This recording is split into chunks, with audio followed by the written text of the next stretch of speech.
How we doing, Driftstream fans? Jared Deanna here, and I'm joined by officially Golden Child again. You're a bronze child. Well, you started golden, silver, bronze, and now not one but two gold medals at Rally X Games. Enough about rally. Let's talk about drifting. Las Vegas Motor Speedway, round 5 Formula Drift. How does it feel coming out of the last round into this round, Tanner? Well, I mean, winning in Seattle, you carry a little bit of momentum into the next round, but every single round's so different. It's sort of, you kind of wipe the slate clean. In Vegas, you just forget how hot it is here in the summer. It's just people hiding from the sun. Yeah. You know, it's but once the sun goes down, it kind of cools off a bit, and the track gets nice and tacky. It's one of the scariest tracks, I think, that we have, even though it's a parking lot. It's drifting into a box at whatever ludicrous speed with a flat wall out there somewhere, and you're going like faster than highway speed. I don't know, 80 plus, 90 miles an hour, and then you've got to somehow get the thing to slide next to that wall that's in front of you. It's ridiculous, but we're looking forward to it. And talking about the conditions, obviously your vehicle just, you know, totally out of the box. I mean, a V8 powered Scion TC, it's a broken record, but it's unorthodox about the car. Now, how you talk about the conditions, the heat, not only on you but on the vehicle, heat conditions, track conditions, and how that comes into play as well. Well, I kind of think we're a bit lucky with the Rockstar Scion because it's got the TRD NASCAR engine in it, and those things, you'd think they need a lot of air to stay cool because they're used to running at 200 miles an hour. Yeah. But amazingly enough, and knock on wood, I mean, that thing it's pretty solid in the heat. And these guys running forced induction, they've got to deal with a whole nother level of temperature. The judges have laid down the gauntlet in the driver's meeting that you can't touch the car between runs. So that adds something else when it's 100 degrees out.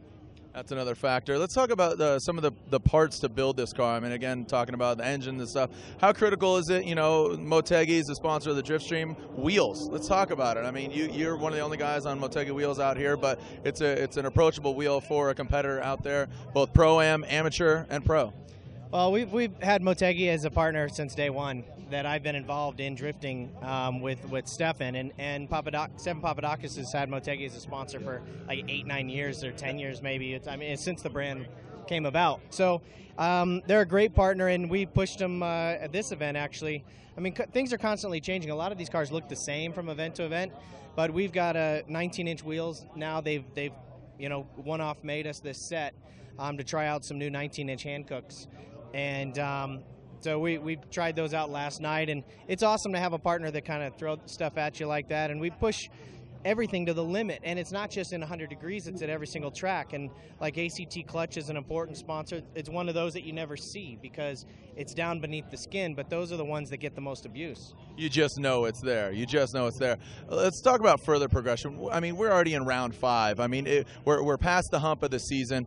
The progression that we've seen in this year is just monumental. I mean, we've seen accidents. I hate to say it, we've had broken bones. I mean, not by design, not malicious, but it's happened. It just shows you the progression. Obviously, your vehicle, many vehicles, a testament of that. What do you think next year is going to bring? I'm just going to throw it out there because you seem like a progressive guy, and you want to push. You're always pushing. I mean, obviously, you're a TV host. I could just hand you the mic and you could take it over. But obviously, rally, everything else, rallycross, and obviously, you are a 2-time champion. Give us some time to think about it. Progression next year. Well, I'm always amazed. And last night when we were at the test session here, I haven't been home for 3 weeks. I've been doing European rallycross. I was up in Alaska shooting a show, and in Germany, and shooting another show in the desert a little while ago. And I'm so lucky that I get to drive so many different things. But every time I get on the grid for the first time at Formula D, I'm blown away at how extreme the cars are. Like, not just how built up each one is. I mean, there's a Saturn Sky in front of me with 700 plus horsepower, and there's, some crazy monster. Everything is so different. It's that there's so many different brands of car also that are just like completely wild. So because of that, I think it's hard to say where anything is going. I noticed that Turk is now in a V8. Which I gotta say, I'm a little disappointed about that. I love the fact that there was still a blow-off valve in the finals all the time, and in the top 3. I don't know. Personally, I'm thinking about heading back the other direction and getting back into a super lightweight aluminum 4-cylinder and start working the weight game. I think the guys with the lighter cars have shown the advantage of that. But It's really hard to say, and that's one of the cooler parts about the sport. It's not about progression, it's digression, but dialing in and making those finite changes to just adapt to a different environment. Sound clip you just threw out there, did you just work digression and dialing in? I don't know.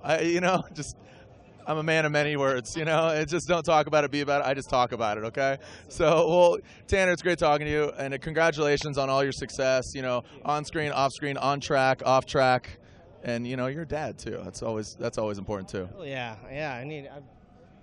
I'm glad I didn't bring her out here though, because my gosh, it's not a good environment. People aren't supposed to live in this kind of. I live in this kind of heat. I'm in Arizona, bro. Deal with it, Mr. Traveling the World. Oh, I was just in Alaska, Germany, just driving different cars. No big deal. NBD. Well, I'm just saying that. I mean, the stuff is real here. I mean, it is very, very cool. So I think every fan that comes out. I know he was just doing a wrap up, and I keep on going. No, I like it. We'll just get over that for a second, because every fan that comes out here, I think the first thing they're blown away by are the cars. Just the flat out, you walk through the pits, and just the development of the cars. Who would have thought 5 years ago it would go from all 240SXs to just insanity? Like, yeah. It's ridiculous. And I mean, I don't know if people are going to bring out jet-powered this and, just crazy off the wall that we got 4 rotor cars out. It's probably one of the most progressive, car build wise, one of the most progressive motorsports at this point in the world, period, because of the freedom of the rules. That's a soundbite right there. On that note, thanks again, Tanner. Congratulations on all your success. Mr. Tanner Foust and the VA powered Rockstar Energy Drink Scion TC.